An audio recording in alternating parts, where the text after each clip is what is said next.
Finally Aslam को तो सिद्रा मंगनी के लिए फंसा ही लेती है। जुबैर जो कि यही शो करवा रहा था कि असलम बिल्कुल एतबार के काबिल नहीं और वो सिद्रा से शादी भी नहीं करेगा, तो सिद्रा असलम को मजबूर करती है कि मुझसे मंगनी कर लो। असलम भी सोचता है कि ठीक है, अगर इतनी ज़्यादा पीछे पड़ रही है तो मंगनी कर लेता हूँ और उसके बाद जहेज में डिमांड में इनका घर ही मांग लूँगा और यही कहूँगा कि चाहे माँ और जुबैर जितनी भी ज़िंदगी यहाँ पे गुजारते रहें आराम से, बस घर सिद्रा के नाम लगा दें। इधर मंगनी के दिन जुबैर की तबीयत ख़राब होना शुरू हो जाती है, तो वो अपनी माँ से कहता है कि मुझे कमरे में बिठा दें, मेरी तबीयत कुछ ठीक नहीं मालूम हो रही। लेकिन सब लोग कहते हैं कि भाई बहन की मंगनी का फंक्शन है और तुम्हारी तबीयत ही नहीं संभल रही, आराम से बैठे रहो। किसी को भी जुबैर की फिक्र नहीं होती, लेकिन ये वजीर ही होता है जो जुबैर को देखता है तो कह देता है कि अम्मा, जुबैर भाई की तबीयत तो वाकई ही ख़राब हो रही है, मैं इनको कमरे में छोड़ आता हूँ। और उसके बाद कहता है कि जुबैर भाई की तबीयत दिन ब दिन बिगड़ती ही जा रही है, उन्हें इलाज की ज़रूरत है। जुबैर को भी पता चल जाता है कि मेरे घर वालों से ज़्यादा तो वजीर को ही मेरी फिक्र है। लेकिन इससे पहले कि कोई और कुछ कहे, असलम ही बोल पड़ता है कि तुम क्या ज़्यादा सगे हो इसके, हम घर वालों को इसकी फ़िक्र नहीं है और तुम्हें ज़्यादा फ़िक्र है। तुम अपने काम से काम रखो तो ज़्यादा बेहतर होगा। और यहाँ तुम्हें मशवरे देने या फंक्शन अटेंड करने के लिए नहीं बुलाया गया था, बल्कि इसीलिए बुलाया था कि छोटे मोटे काम कर दोगे, कोई हेल्प करवा दोगे। फ़िलहाल तो यहाँ से चले जाओ, यही सबसे बेहतर होगा। वजीर भी सोच लेता है कि जब सिद्रा बाजी खुद ही फंसना चाहती हैं असलम के साथ, तो मैं बीच में अब क्या बोलता रहूं, तो वो वहाँ से चले जाना ही मुनासिब समझता है। लेकिन जुबैर को असलम का ये लहजा देख के और भी ज़्यादा फिक्रमंदी हो जाती है कि मेरी बहन तो ख़तरे में है। जो असलम दिखता है वैसा तो बिल्कुल है ही नहीं, उसका असल लहजा तो आज देखा। लेकिन जुबैर ये भी जानता है कि वो सिद्रा या माँ के सामने कुछ भी कहेगा तो इसकी बातों में वो आने वाली नहीं, इसलिए अपनी बहन को उसके हाल पे ही छोड़ देता है। दूसरी तरफ सितारा, जिसे ये लग रहा था कि जहांगीर जैसे गरीब को छोड़ के भाईजी के पीछे लग जाएगी तो शायद वो भी उसके साथ शादी ही करना चाहते हैं, लेकिन भाईजी का ऐसा कोई इरादा नहीं। उनके साथ शादी के लिए तो शायद सितारा जैसी हजारों लड़कियां राजी हो जाएं, लेकिन भाईजी का तो कारोबार कुछ और ही है। वो अमीर अमीर गुंडे से दोस्तों को बुलाते हैं और सितारा को उनके सामने सजा संवार के पेश कर देते हैं। सितारा बहुत ही झिझकती है और फिर उनके जाने के बाद भाईजी से कह भी देती है कि ये किस तरह के अजीब अजीब दोस्त थे आपके, मुझे ऐसे आदमियों में बैठना बिल्कुल पसंद नहीं, दोबारा मुझे अपने दोस्तों के सामने बिल्कुल मत बुलाइएगा। लेकिन भाईजी उसे कह देते हैं कि अब इसकी आदत डाल लो, क्योंकि तुम्हें वही करना पड़ेगा जो मैं कहूँगा, वरना हवालात जाना चाहती हो तो बता दो, वैसे भी जो काम करके आई हो तुम्हारा मुकद्दर तो हवालात में ही लिखा है।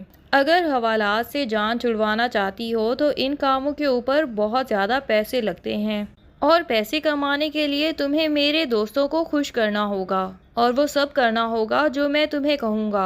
फ़िलहाल तो जितनी तुम्हें इज्जत मिल रही है उसी को गनीमत जानो, और ये अंडे पराठे जो नाश्ते में मिल रहे हैं ना, इनसे नाराज़ होने की ज़रूरत नहीं, चुप करके नाश्ता करो और तैयार हो जाओ। सितारा, जो कि पहले जहांगीर को जलाने के लिए भाईजी के साथ नज़दीकियां बढ़ा रही थी और भाईजी के साथ तैयार होके घूमती फिरती थी, उसे तो लगता था कि भाईजी के साथ ज़िंदगी अय्याशी है, मॉल्स में फिरेगी, अच्छे होटल्स में खाना खाएगी और सोने के गिफ्ट बटोरेगी। लेकिन अब जब उसे पता चला है कि जहांगीर सही उसे भाईजी से मिलने से रोकता था, तो उसे अपने किए पे पछतावा होगा और वो पहुंच जाती है उसी कमरे में जहां पे जहांगीर को बंद किया है और फिर उसे सब कुछ बता देती है कि किस तरह भाईजी उसको अपने दोस्तों के सामने पेश करके उसकी कमाई खाना चाहते हैं।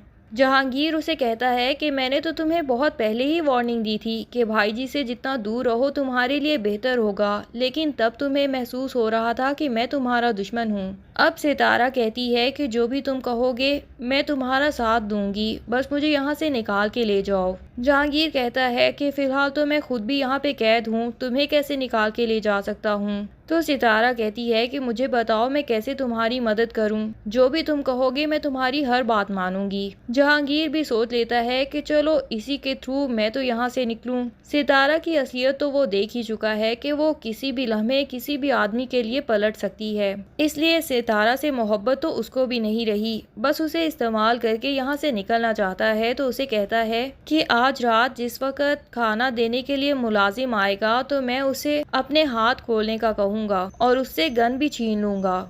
उसके बाद मेरे कमरे के बाहर से ताला तुम तोड़ दोगी तो हम दोनों यहाँ से भाग निकलेंगे।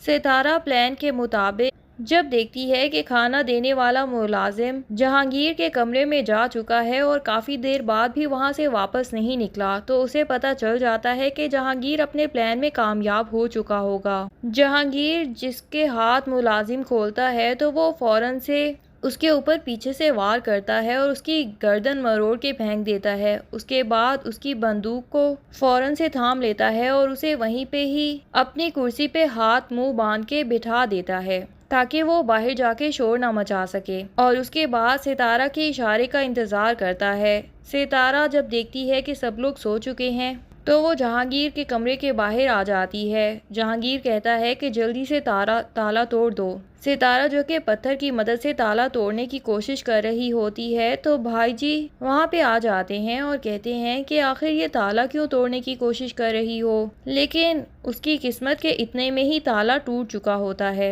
और जहांगीर भी गन लेके बाहर आ जाता है। अब सितारा को तो यही लगता है कि जहांगीर मुझे यहाँ से भगा लेगा, लेकिन वो तो सितारा को ही भाईजी की तरफ धक्का दे देता है और सितारा के ऊपर गन तान लेता है और उसे कहता है कि अगर आप इसकी जान चाहते हैं तो मुझे यहाँ से जाने दीजिए। भाईजी भी सितारा को पकड़ लेते हैं और उसे कहते हैं कि चलो यहाँ से फौरन चलते बनो।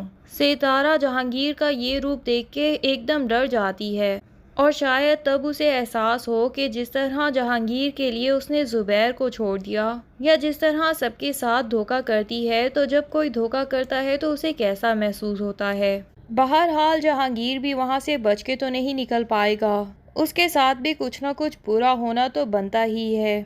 ऐन मुमकिन है कि भाईजी का ही कोई बंदा जहांगीर के ऊपर गन तान के गोली चला दे और वो अपनी जान से ही चला जाए और फिर सितारा हमेशा के लिए यहीं कैद हो जाए। भाईजी इसी डर से कि वो कहीं यहाँ से भाग ना जाए सिक्योरिटी भी और ज़्यादा लगा दें और सितारा के पीछे तो ऐसा कोई है नहीं जो उसके पीछे आएगा उसे बचाने। दूसरी तरफ तनवीर को तो पहली ही नज़र में नीलम काफ़ी पसंद आ गई थी और वो उसके साथ शादी करना चाहता है, जबकि मलिक साहब का अपना भी यही इरादा था कि तनवीर की इस दफ़ा शादी करके ही उसे वापस भेजेंगे। और मलिक साहब की बीवी को तो पहले ही नीलम तनवीर के लिए अपनी देवरानी बनाने के लिए सबसे बेहतरीन लड़की लगी, लेकिन तनवीर पिंकी से कह के जिस तरह नीलम से कॉल पे बात करता है तो जीनत पहचान जाती है कि नीलम तनवीर से बात कर रही होगी। तभी कॉल बंद होने के बाद वो उससे पूछती है कि किसकी कॉल थी, तो नीलम जानबूझ के बहाना कर देती है कि पिंकी की कॉल थी। तो जीनत बड़ी बहन बन के उसे समझाती है कि इज्जत बनाने में साल लग जाते हैं लेकिन गंवाने में एक ही पल लगता है। कभी भी किसी भी लड़के के हाथों बेवकूफ़ मत बन जाना।